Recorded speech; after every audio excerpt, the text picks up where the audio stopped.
रखी है 4 फोल्ड, जिसकी लंबाई मैंने ली है 17 इंच और इसकी चौड़ाई है 10 इंच, जिसमें से लंबाई में मैंने 1 इंच मार्जिन ऐड किया और चौड़ाई में 2 इंच मार्जिन ऐड किया है। यहाँ पे मेरे जो चेस्ट का मेजरमेंट है वो 32 इंच है और कमर जो है मेरी वो 28 इंच है। तो अगर आपका भी सेम मेजरमेंट है तो आपको सेम इस पे जैसे मैं निशान लगा रही हूँ वैसे ही निशान लगाना है। फर्स्ट ऑफ ऑल यहाँ पे गले के लिए निशान लगाऊंगी मैं 2.5 इंच का। गले का निशान हमेशा आपको बंद साइड से लगाना है। इनफैक्ट यहाँ पे ये देखिए क्लोथ फोल्ड होना चाहिए। देन इसके बाद शोल्डर का निशान यहाँ पे लगाऊंगी 6 इंचेस पे। आर्म होल की जो लंबाई मैं यहाँ पे ले रही हूँ वो ले रही हूँ 7 इंचेस। बिकॉज ऑफ ये स्लीवलेस ड्रेस होने वाली है तो स्लीवलेस में थोड़ा सा स्पेस होना इम्पोर्टेंट होता है, तो यहाँ पे मैंने 7 इंचेस ले रखा है। अभी मैं यहाँ पे गले की कोई भी डिजाइन नहीं बनाऊंगी बिकॉज ऑफ वो फ्यूज पेपर के थ्रू बनाई जाएगी। देन ये हो गया हमारा बैक आर्म होल का निशान। फ्रंट आर्म होल के निशान के लिए आपको 0.75 इंच लेना है और इसको तिरछा ऐसे मैच कर देना है शोल्डर के साथ। यहाँ पे जो मेरी चेस्ट की फिटिंग है वो है 8 इंच और उसमें 0.5 इंच में लूजिंग ऐड करूंगी। जब भी आप आर्म होल के कर्व का निशान लगाइए उसके पहले आपको अपने चेस्ट की फिटिंग का निशान जरूर लगा लेना बिकॉज जो आपका कर्व होगा वो इसी फिटिंग के निशान तक ही होगा। देन इसके बाद आर्म होल के कर्व के लिए आपको लेना है 1.5 इंच। 1.5 इंच में बनेगा आपका बैक आर्म होल का कर्व और 0.75 इंच में बनेगा आपका फ्रंट आर्म होल का कर्व। यहाँ पे मैं आर्म होल कर्वर यूज कर रही हूँ, आप चाहो तो डायरेक्टली भी बना सकते हो अपना कर्व। इस टाइप से आपको आर्म होल कर्वर रखना है। ये हो गया आपका बैक आर्म होल का कर्व। देन इसके बाद आपको 0.75 इंचेस पे जो ऐड करके रखना है तो वहां पे रखना है और इस टाइप से कुछ आपको अपने फ्रंट आर्म होल के कर्व का निशान लगाना है।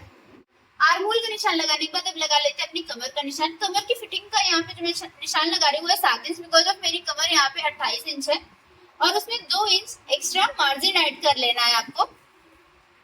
और जो चेस्ट के पास आपने मार्जिन ले रखी है उससे कमर की जो मार्जिन है वहां तक एक लाइन ड्रॉ कर लेनी है बिकॉज ऑफ ये कटिंग में एक्स्ट्रा क्लॉथ हट जाएगा।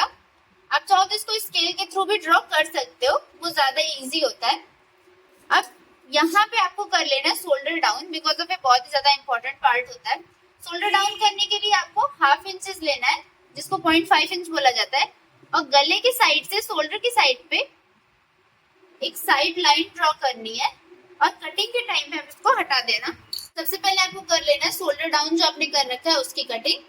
उसके बाद आपको बैक आर्म होल की कटिंग करनी है। बैक आर्म होल की कटिंग करने के बाद जो आपने ये मार्जिन के लिए जो निशान लगा रखा है उससे एक्स्ट्रा जो भी क्लॉथ है उसकी कटिंग कर लेना है। फिर आपको फ्रंट और बैक दोनों साइड के पार्ट को अलग कर लेना है क्लॉथ के। बैक आर्म होल की कटिंग के बाद अब कर लेते हैं फ्रंट आर्म होल की कटिंग। अब यहाँ पे लगा लेते हैं बैक साइड के गले का निशान। सबसे पहले आपको 2.5 इंच पे ऐसे एक लाइन ड्रॉ कर लेनी है। जैसे आपने फ्रंट में 2.5 इंच लिया तो बैक साइड का गला भी आपको 2.5 इंच का ही लेना है, अदरवाइज आपको शोल्डर फिक्स करने में प्रॉब्लम आएगी। इसके बाद मैं यहाँ पे गले की लंबाई जो रख रही हूँ वो मैं ले रही हूँ 13 इंच।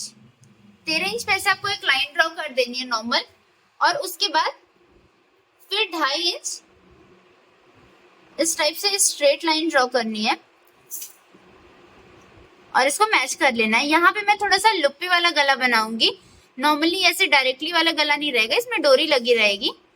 तो वो चीज कैसे फिक्स करनी है उसकी भी अभी मैं आपको आगे डिटेलिंग बता दूंगी। देन अब आपको अगर यहाँ से ज्यादा ब्रॉड गला नहीं चाहिए तो आप 1/2 इंच कम करके साइड मैच करके कट कर लीजिए, बट मुझे ब्रॉड चाहिए तो मैं डायरेक्टली इसको कट कर लूंगी। आप बैक साइड का चाहो तो पूरा बैकलेस भी बना सकते हो, बट मुझे बैकलेस नहीं बनाना था प्रॉपर वे में, तो मैंने नॉर्मली नीचे से 3 इंचेस छोड़ दिए हैं जो बेस के साथ अटैच होंगे। अब इसके बाद कर लेते हैं ड्रेस के फ्लेयर की कटिंग। चोली की कटिंग करने के बाद अब कर लेते हैं लाइनिंग की कटिंग, जिसके लिए यहाँ पे मैंने इसकी लंबाई ले रखी है 16 इंच। वैसे बेसिकली इसकी लंबाई 15 इंच है, उसमें 1 इंच एक्स्ट्रा मैंने मार्जिन ले रखा है बिकॉज ऑफ 1/2 इंच ऊपर की तरफ सिलाई होगा और 1/2 इंच नीचे की तरफ सिलाई होगा।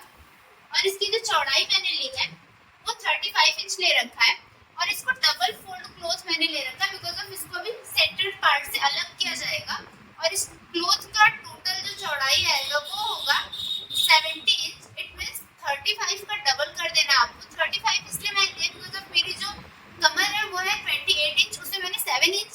ऐड कर रखा और उसका डबल कर लिया है। आपकी जितनी भी कमर है उसपे आपको 7 इंच ऐड करना है और उसका डबल कर लेना है। इसको सेंटर पार्ट से अलग। फर्स्ट फ्लेयर है, उसके लिए मेन क्लॉथ मैंने ले रखा है जो, वो लाइनिंग से 3 इंचेस एक्स्ट्रा ले रखा है।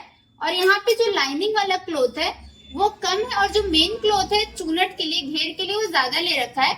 बिकॉज ऑफ अगर अस्तर और लाइनिंग दोनों आप ज्यादा लेते हो तो बहुत ज्यादा फूला फूला आ जाता है कमर के पास, इसलिए आपको हमेशा लाइनिंग कम लेनी है और जो आपका मेन क्लॉथ है उसको ज्यादा ले रखना है।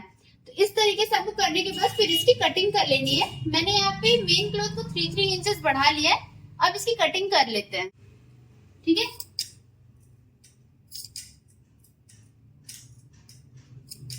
फर्स्ट फ्लेयर की कटिंग करने के बाद लगा लेते हैं सेकंड फ्लेयर के लिए निशान।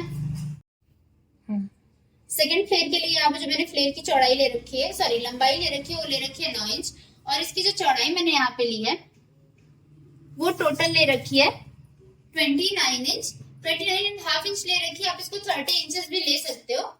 अब इसकी कटिंग कर लेते हैं। नीचे वाली फ्लेयर हमेशा छोटी होती है इसलिए मैंने इसको 9 इंच लिया है, जिसमें से 3 इंच जो लाइनिंग है उसके साथ ऑलरेडी अटैच हो जाएगा। इसके ऊपर फर्स्ट वाली फ्लेयर आ जाएगी 3 इंचेस तक, तो ये जस्ट फॉर 6 इंचेस ही दिखती है और जिसमें से हाफ इंच आपका डाउनवर्ड डायरेक्शन में जब आप पीको या फिर सिलाई जो भी करते हो उसमें चला जाता है। चोली की लाइनिंग को मेन क्लॉथ भी कुछ इस टाइप से आपको सेट कर लेना है।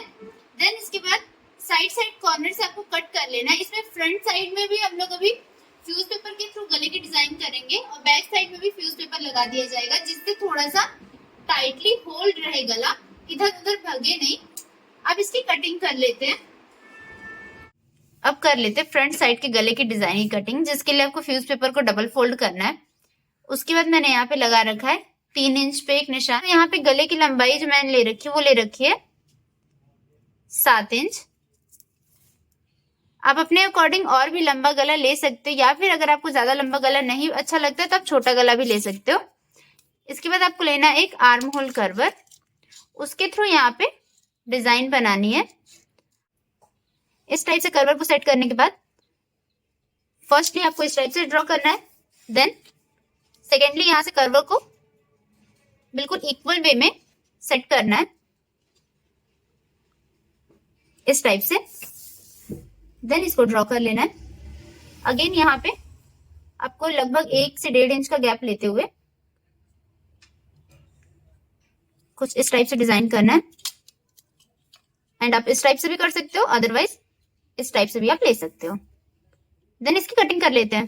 तो यहाँ पे जस्ट लाइक मैंने आप लोगों को बता रखा था पहले ही कि आपको साइड साइड में स्ट्रिच कर लेना है और दोनों शोल्डर्स को आपस में मैंने यहाँ पे ऐड ऑन कर दिया है। और फ्रंट से इसकी गले की डिजाइन कुछ इस टाइप से आई है जो मैंने फ्यूज पेपर पे कट करके आपको दिखाया था। और बैक साइड से मैंने इस टाइप की लुक पे डिजाइन रखी है। अगर आप लोग बोलोगे तो इस डिजाइन की सेपरेट वीडियो भी मैं अपलोड कर दूंगी, बट उसके लिए आप लोगों को कम से कम 100 कमेंट्स करने पड़ेंगे स्टिचिंग लिख के। अब इसके बाद आपको एड ऑन करना है इसके नीचे फ्लेयर।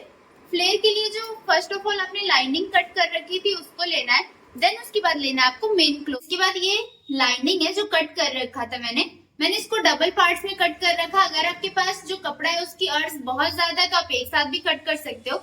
इन दोनों को इस टाइप से अटैच करना है। एक फ्रंट साइड का हो जाएगा और एक बैक साइड का हो जाएगा लाइनिंग में मैं यहाँ पे नॉर्मल प्लेट्स नहीं डाल रही हूँ, बॉक्स प्लेट्स क्रिएट कर रही हूँ।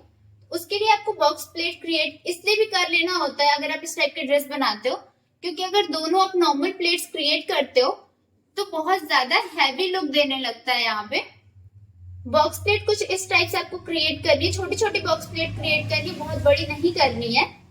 आप 1 इंचेस या फिर 2 इंचेस की इक्वलिटी रख सकते हो। जैसे यहाँ पे मैंने लगभग 2 इंच का बॉक्स प्लेट क्रिएट कर रखा है। इस टाइप से आपको सारी बॉक्स प्लेटेड यहाँ तक क्रिएट कर लेनी है। आपके कपड़े को पहले मेजर कर लेना है, फिर उसको डिवाइड करके बॉक्स प्लेट क्रिएट करनी है। देन इसके बाद अब इसके ऊपर मेन क्लॉथ को कैसे अटैच करना है वो आप देख लीजिए। आप इस ड्रेस की पूरी एक सेपरेट स्टिचिंग की वीडियो देखना चाहते हैं तो कमेंट्स में बता दीजिएगा, वो भी आप लोगों के लिए अपडेट कर दी जाएगी। लाइनिंग को अटैच इस टाइप से करना है बॉक्स प्लेट में। इसके बाद जो आपका मेन क्लॉथ है उसको नॉर्मल प्लेट्स में अटैच करना है। आप किसी भी साइड को नॉर्मल प्लेट्स क्रिएट कर सकते हो, जस्ट लाइक इस टाइप से भी आप कर सकते हो प्लेट क्रिएट। इससे भी एक मिनिमल लुक देगा। इसको भी आपको सेम क्लॉथ को पहले मेजर करना है, फिर उसको इक्वल पार्ट में डिवाइड करके देन आपको इस टाइप से नॉर्मल प्लेट्स क्रिएट करनी है। और ऊपर वाली प्लेट तो आप डायरेक्ट लाइनिंग के ऊपर ही अटैच कर दो। फर्स्ट फ्लेयर अटैच करने के बाद अब जब आपको सेकंड फ्लेयर अटैच करना है तो फर्स्टली जो आपने लाइनिंग में बॉक्स प्लेट क्रिएट कर रखी है उसको वैसे ही रहने देना है। ये जो लाइनिंग का लास्ट एंड वाला पार्ट है वहां पे आपको सेकंड मेन फैब्रिक को लेना है और सिमिलर जैसे ऊपर आपने नॉर्मल प्लेट्स क्रिएट कर रखी थी, सेम नीचे भी आपको नॉर्मल प्लेट्स क्रिएट करनी है, उसको लाइनिंग के साथ अटैच कर देना है। कुछ इस टाइप से सेकंड फ्लेयर की भी प्लेट्स आपको क्रिएट करनी है। और इसी के साथ हमारी आज की ये वीडियो कंप्लीट होती है। अब आपसे मिलते हैं अपने नेक्स्ट वीडियो में, तब तक के लिए बाय बाय।